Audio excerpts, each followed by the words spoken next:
Peggy 18.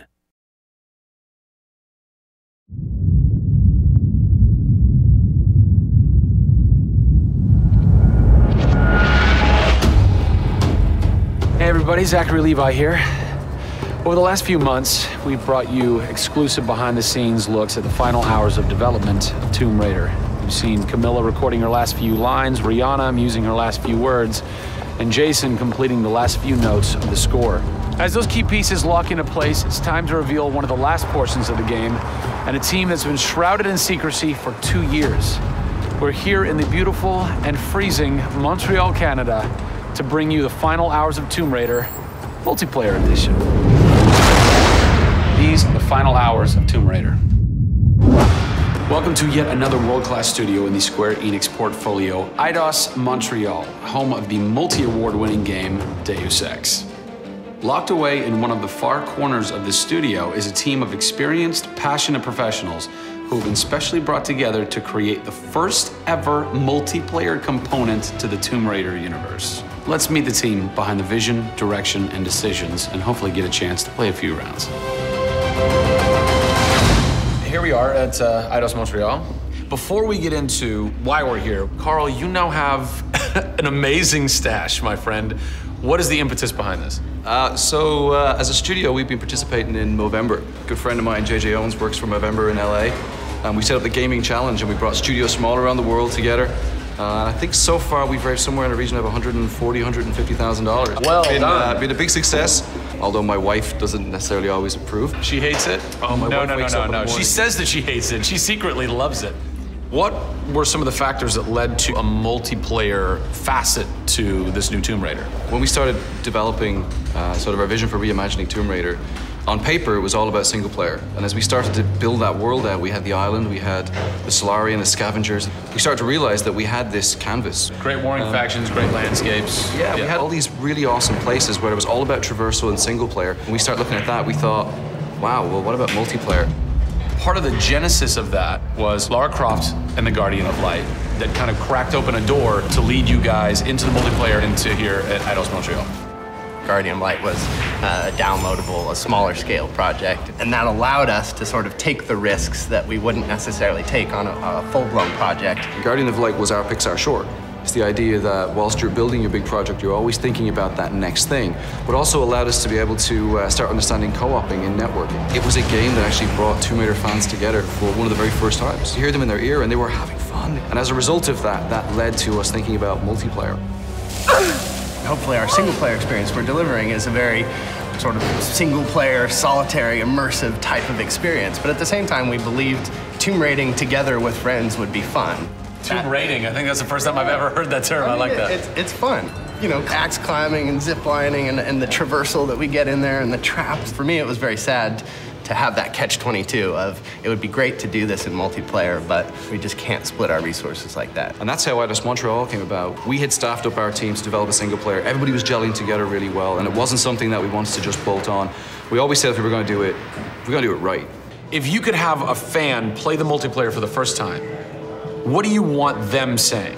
For me, they're kind of different moods. It's not like I do one or the other. It's kind of like sometimes I turn down the lights and just play that single player experience. And other times I want to just jump in and have fun and start killing fools. Joe Curry, producer of multiplayer on Tomb Raider. It's the first time Tomb Raider has ever incorporated multiplayer. Yeah. And you're in charge of that. Yeah. What's running through your mind when you get that call? Well, first off, exciting, right? I mean, we're all huge fans of Tomb Raider on the team. I mean, we grew up with Lara Croft. But when we spoke to Crystal, like, we want to do multiplayer, and we're thinking, how do you do that? It's always been Lara's story. You've been in charge of creating the first ever Lara Croft Tomb Raider. No pressure. Multiplayer. No pressure, Zach. Thank you. What are some of the main pillars that you brought over from the single player to the multiplayer to make those two worlds cohesive? The element that really stuck out was survival. Group surviving together. Right. But then traversal, the ability to go up and down and kind of everywhere in a level. The weapons, you know, the characters.